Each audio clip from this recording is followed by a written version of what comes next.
A'udzu billahi minasy syaithanir rajim. Bismillahirrahmanirrahim. Wa idh qulna lil malaikati isjudu li adama fasajadu illa iblis aba wastakbar wa kana minal kafirin wa qulna ya Adamu uskun anta wa zawjukal jannata wa kula minha ragadan haitsu syi'tuma wa la taqraba hadhihi syajarata fatakuna minadh dhalimin. فأزلهما الشيطان عنها فأخرجهما مما كان فيه وقلنا اهبطوا بعضكم لبعض عدو ولكم في الأرض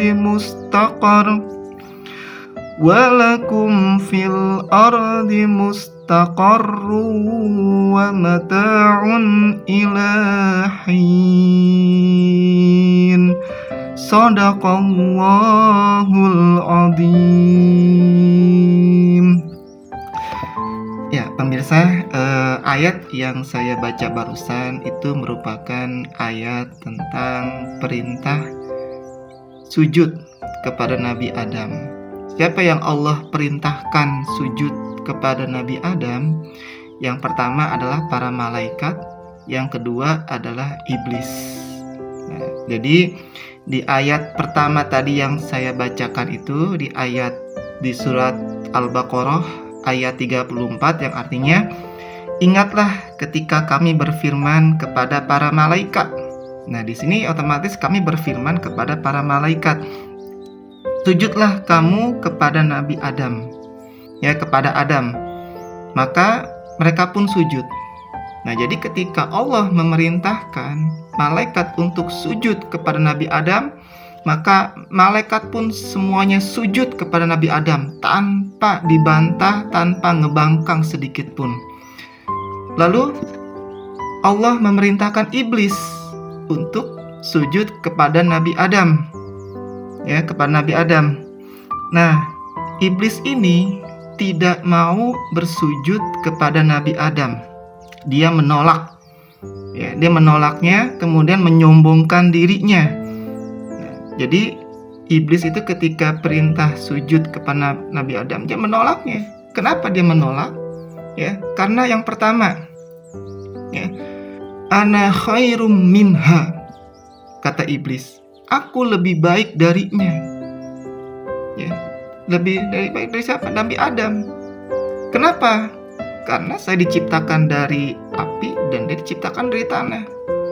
Api itu lebih mulia daripada tanah. Itu jawaban iblis. Ya. Lalu Allah Subhanahu wa taala, ya, mengutuk dia termasuk golongan orang-orang kafir. Nah, jadi di ayat itu, ya, ingatlah ketika kami berfirman kepada para malaikat, sujudlah kamu kepada Nabi Adam, maka mereka menolak sujud kecuali iblis. Dia menolaknya dan menyombongkan diri, dan ia termasuk golongan kafir, ya, golongan kafir. Jadi kafir ini dia yang menolak untuk sujud kepada Nabi Adam atas perintah Allah. Nah, jadi itu. Nah, kemudian di ayat berikutnya, ya, kami berfirman, wahai Adam, ingatlah engkau dan istrimu di dalam surga. Makanlah dengan nikmat berbagai makanan yang ada di sana sesukamu, dan janganlah kamu dekati pohon ini sesungguhnya, ya, sehingga kamu termasuk orang-orang zalim. Nah, jadi ketika Nabi Adam itu diciptakan, Allah memasukkan Nabi Adam ini ke dalam syurganya Allah. Namun di syurga itu ya Nabi Adam diperintahkan untuk tidak mendekati pohon, ya, tidak mendekati pohon terlarang yang ada di dalam syurga itu. Ya, nah jadi ketika kalau seumpamanya Nabi Adam ini mendekati pohon tersebut, ya, yang dilarang oleh Allah, maka Nabi Adam itu termasuk golongan orang-orang yang zolim. Nah, jadi orang yang ngebangkang, orang yang ngebantah perintah Allah itu termasuk golongan orang-orang kafir, atau kita garis bawahi adalah iblis, ya. Kemudian bagi orang yang terhasut oleh omongan iblis, oleh perintah iblis, maka di sini termasuk orang-orang yang zolim. Nah, jadi pemirsa yang berbahagia, ya, bahwasannya kita jangan sekali-kali yang namanya ya, terbujuk oleh rayuan iblis, ya. Karena pada hakikatnya rayuan iblis ini yang menjauhkan kita dari apa? Dari Tuhan kita. Siapa Tuhan kita? Allah Subhanahu wa taala. Ya, Allah Subhanahu wa taala. Gitu. Iblis senang ketika manusia ini dia jauh dari Allah. Senang dia. Karena ketika nanti di neraka iblis pasti ada temannya. Gitu ya. Nah, di ayat berikutnya yaitu ayat 36. Yaitu ayat terakhir yang saya baca, ya, masih surat Al-Baqarah ayat 36 yang terakhir saya baca, yang artinya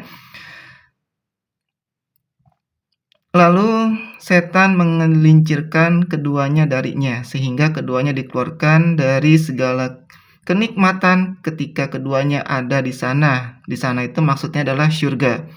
Kami berfirman, turunlah kamu sebagian kamu menjadi musuh bagi yang lain, serta bagi kamu ada tempat tinggal dan kesenangan di bumi sampai waktu yang ditentukan.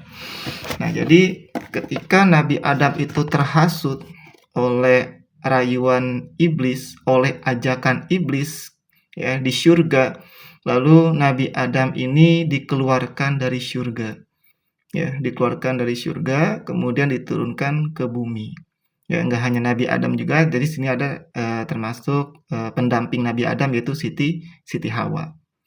Nah, jadi kalau kita seumpamanya kita termakan, terbujuk oleh rayuan iblis, ya, maka yang terjadi kita akan termasuk orang-orang yang merugi, ya, orang-orang yang merugi gitu. Jadi jangan sampai Jangan sampai kita terbujuk rayuan oleh iblis dan setan. Karena kenapa? Sifat iblis itu memang sombong, ya, sombong. Kenapa? Karena dia lebih baik darinya. Ya, lebih baik darinya. Itu udah mengatakan sombong.